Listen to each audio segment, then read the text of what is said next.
Hi friends, எல்லாருக்கும் வணக்கம். காளான் கிரேவி எப்படி செய்கிறதுன்னு பார்க்கலாம் வாங்க. நான் வந்து ஒரு பாக்கெட் காளான் வாங்கியிருக்கேன். அதை வந்து உப்பு மஞ்சத்தூள் போட்டு தண்ணியில் ஒரு 5 நிமிஷம் ஊற வச்சு நல்லா அலசி எடுத்து வச்சுருக்கேன். இதை வந்து 4ஆக கட் பண்ணி எடுத்திருக்கேன். நான் கொஞ்சம் பெரிய பெரிய பீஸாகவே எடுத்திருக்கேன். 2 பல்லாரி வெங்காயம் குட்டி குட்டியாக நறுக்கியிருக்கேன்.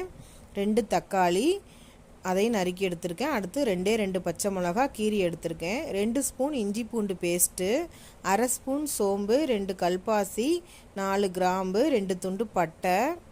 ஒரு கடாயில் நல்லெண்ணெய் அல்லது ஆயில், நீங்கள் என்ன எண்ணெய் யூஸ் பண்ணுவீங்களோ அது யூஸ் பண்ணி இதெல்லாம் போட்டு தாளிதம் பண்ணிக்கலாம். கருவேப்பிலை ஒரு கொத்து போட்டிருக்கேன். இது நல்லா தாளிதம் பண்ணணும். சோம்பெல்லாம் நல்லா வெடித்ததுக்கப்புறமா நம்ம வந்து வெங்காயம் சேர்த்துக்கலாம். வெங்காயம் சேர்த்து நல்லா வதக்கிக்கோங்க. வெங்காயம் வந்து எந்த பதம் வதங்கணும் அப்படின்னா ஒரு ப்ரௌன் கலரில் வரைக்கும் வதங்கணும். கிரேவி செய்யும் போது எப்பயுமே வெங்காயத்தை நல்லா வதக்கி செய்யணும். நல்லா ப்ரௌன் கலரில் வர்ற அளவுக்கு நம்ம வந்து வெங்காயத்தை வதக்கிக்கலாம். வெங்காயம் வந்து 3 வெங்காயம் கூட நீங்கள் சேர்த்துக்கலாம். வெங்காயம் சேர்க்க சேர்க்க கிரேவி நல்லா டேஸ்ட்டாக தான் இருக்கும். சின்ன வெங்காயம் கூட சேர்த்துக்கலாம், ஆனால் நான் பல்லாரி தான் சேர்த்துருக்கேன். கல்லுப்பு 1 ஸ்பூன் அளவு போட்டிருக்கேன். வெங்காயம் வதக்கும் போது எப்பயுமே உப்பு போட்டு வதக்குங்க. வெங்காயம் தக்காளி வதக்கும் போது உப்பு போட்டு வதக்கணும்னா சீக்கிரமாக வதங்கிரும். பாருங்கள், நல்லா வதக்கிக்கலாம். இந்த கிரேவி வந்து சப்பாத்திக்கு, இட்லிக்கு, தோசைக்கு, இடியாப்பத்துக்கு எல்லாத்துக்குமே சூப்பர் டேஸ்ட்டாக இருக்கும். பாருங்கள் எப்படி பொன்னிறமாக வதங்கிருச்சுன்னு. இந்த மாதிரி பொன்னிறமாக வதங்கினதுக்கப்புறமா நம்ம இதில் வந்து தக்காளி சேர்த்துக்கிட போகிறோம். தக்காளி, பச்சை மிளகா இந்த ரெண்டையும் ஒன்றாவே சேர்த்து இதையும் நல்லா வதக்கிக்கலாம். இந்த காளான் கிரேவி வந்து என்ன டேஸ்ட்டில் இருக்கணும்னா மட்டன் டேஸ்ட்டில் இருந்துச்சு.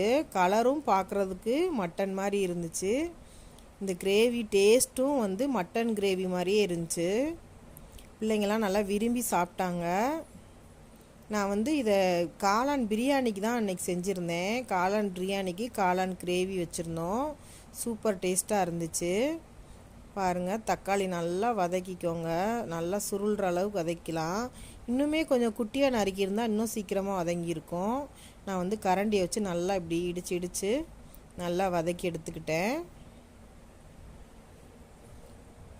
தக்காளி, வெங்காயம், பச்சை மிளகா சேர்த்துருக்கோம். அடுத்து வந்து இஞ்சி பூண்டு பேஸ்ட்டு 2 ஸ்பூன் சேர்த்துருக்கேன். சேர்த்து நல்லா இதையும் வதக்கிக்கலாம். இஞ்சி பூண்டு சேர்த்து வதக்கும் போது வாசம் அப்படியே கமன்னு வரும். இந்த வாசனை எனக்கு ரொம்ப பிடிக்கும். உங்களுக்கும் பிடிச்சிருந்தா கமெண்டில் சொல்லுங்கள். அடுத்து 1/2 ஸ்பூன் மஞ்சள் தூள் எடுத்திருக்கேன். மஞ்சள் தூள் சேர்த்து ஒரு வதக்கிக்கலாம். அடுத்து ஒவ்வொரு மசாலாவாக சேர்க்க ஆரம்பிச்சிடலாம். எல்லாமே பொடி தான் சேர்க்க போகிறோம். மல்லிப்பொடி 2 ஸ்பூன் சேர்த்துருக்கேன். அடுத்து ஜீரகப்பொடி 1/2 ஸ்பூனு, மிளகு பொடி 1/2 ஸ்பூனு, கரம் மசாலா 1 ஸ்பூனு, மிளகாய் பொடி வந்து நான் காஷ்மீரி சில்லி பொடி போட்டிருக்கேன். நீங்கள் சாதாரண மிளகாய் பொடி இருந்தாலும் சேர்த்துக்கலாம். சேர்த்து எல்லா மசாலாவையும் நல்லா வதக்கி விட்டுக்கலாம். பச்சை வாசனை போகிற அளவுக்கு நல்லா வதக்கி விட்டுக்கலாம்.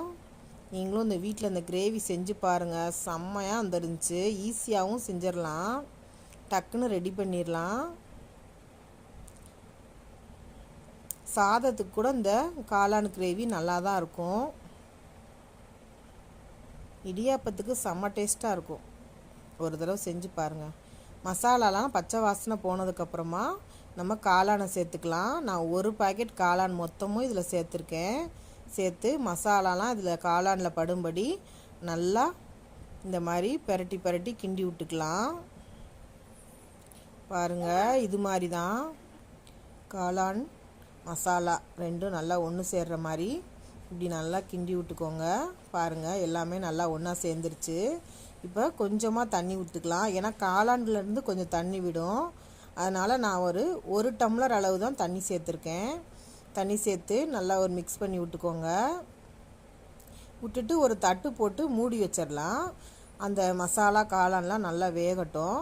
இப்போ வந்து தேங்காய் இந்த அளவு எடுத்துக்கோங்க. ஒரு முடியில் வந்து அரை முடியில் பாதி எடுத்தால் போதும்.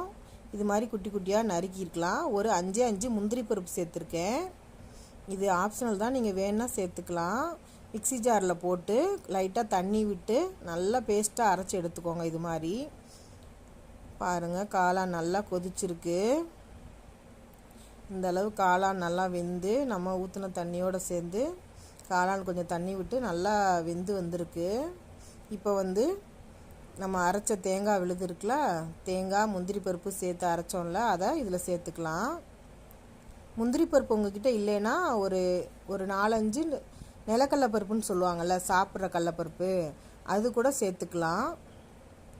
அது சேர்த்தாலும் நல்லா டேஸ்ட்டாக தான் இருக்கும். முந்திரி பருப்பு சேர்க்கும் போது ருசியும் நல்லாயிருக்கும், கொஞ்சம் குழம்பும் நல்லா கிரேவி பதத்துக்கு நல்லா வரும். பாருங்கள், போட்டு தேங்காய் போட்டதுக்கப்புறமா ஒரு 10 நிமிஷம் மட்டும் கொதிக்க வச்சுருக்கேன்.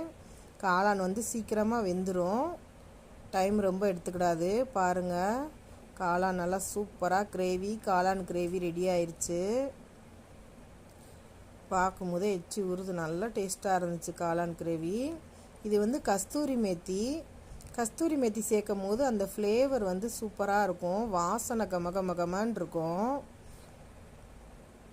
கஸ்தூரி மேத்தி சேர்த்ததுக்கப்புறம் அடுப்பை ஆஃப் பண்ணிவிட்டு ஒரு 5 நிமிஷம் தட்டை வச்சு மூடி வச்சு எடுத்துக்கோங்க. பாருங்கள், காளான் கிரேவி, காளான் பிரியாணி அது மேலே ஊற்றி பிசைஞ்சு சாப்பிடும் போது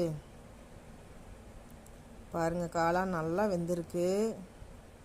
பிசைஞ்சு சாப்பிட்டா செம்ம டேஸ்ட்டுங்க, சூப்பராக இருந்துச்சு. நன்றி.